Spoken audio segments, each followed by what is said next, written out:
श्री श्रीधराचार्य सालग्राम सङ्ग्रहालय।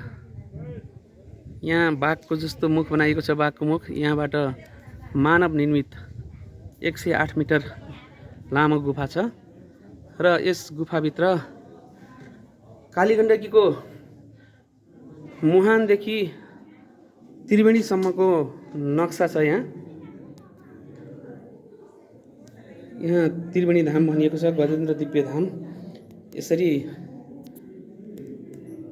विभिन्न ठाउँहरूको स्थानहरूको चाहिँ यहाँ नक्सा बनाइएको छ।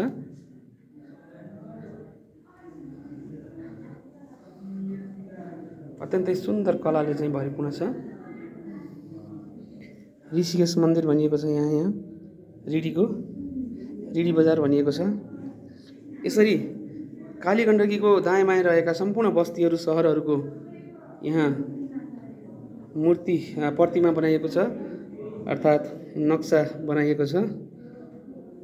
यसरी कालीगण्डकी जहाँ जहाँ पुगेकी छन् त्यहाँ नक्साहरू कोरिएको छ। त्यहाँको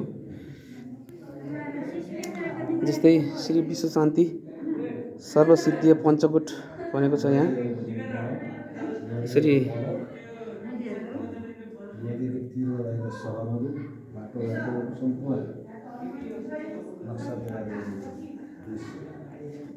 हिमाली क्षेत्र आयो।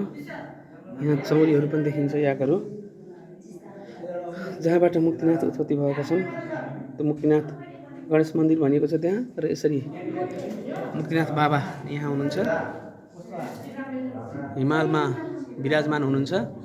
मुक्तिनाथ धाम भनेर भनिएको छ यहाँ। र अब यतापट्टि श्री शालिग्रामका अनन्त अवतारहरू भनिएको छ यहाँ।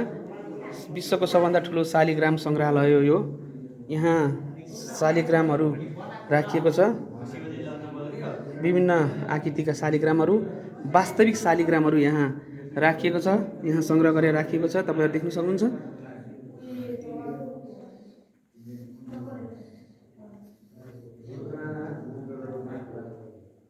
यो बागलुङ बजारबाट पञ्चकोट जाने क्रममा बिचमा कुडले भन्ने ठाउँमा अवस्थित रहेछ। त्यति धेरै मान्छेलाई जानकारी रहेनछ। त्यस कारणले गर्दा यहाँ आउनुहुने सबैले यसबारेमा ख्याल गर्नुपर्ने भयो।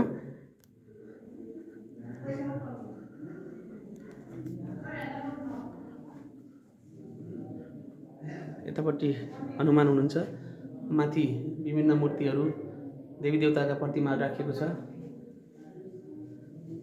अब हामी अर्को साइडतर्फ त्यहाँबाट घुम्यौँ। अर्को साइडतर्फ शालिग्रामको भण्डार छ। यहाँ विभिन्न आकारका चिल्ला, विभिन्न देवी देवताहरूका आकृतिहरू, आफै कुँदिएका, आफै बनेका आकृतिहरू छन् यहाँ।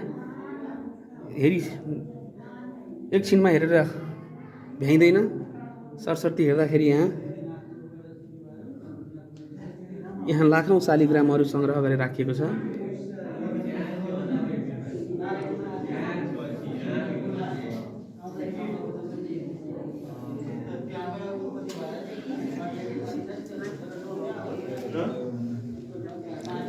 यहाँ विभिन्न वस्तुहरू, यहाँ सिपीहरू, शङ्खहरू, सिपीहरू राखिएको छ। यी शालिग्रामै छ यहाँ त नि। र विभिन्न भाँडाकुँडाहरू राखिएको छ। यतापट्टि विभिन्न देवी देवताहरूका मूर्तिहरू राखिएको छ।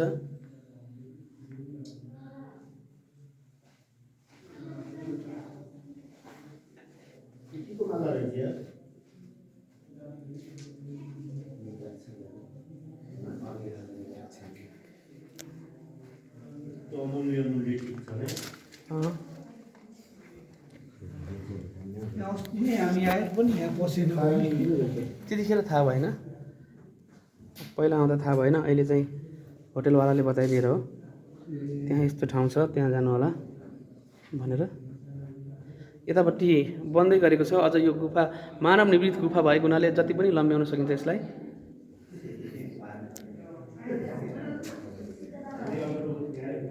हामी फेरि पुनः अर्को साइडतर्फ आइपुग्यौँ। मुक्तिनाथदेखि त्यहाँ मुक्तिनाथ बाबा, मुक्तिनाथ कालीगण्डकी, मुक्तिनाथदेखि चाहिँ बगेकी कालीगण्डकी। यसरी कालीगण्डकीको दायाँ बायाँका बस्तीहरू जुन पहिले मैले उतापट्टिको साइडबाट पनि देखाएँ, त्यही बस्ती नै हो यहाँ।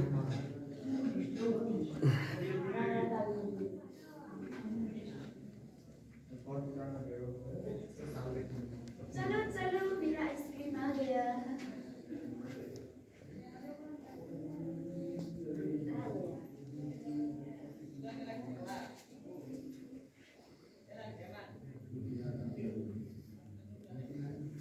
मुझे दे जा।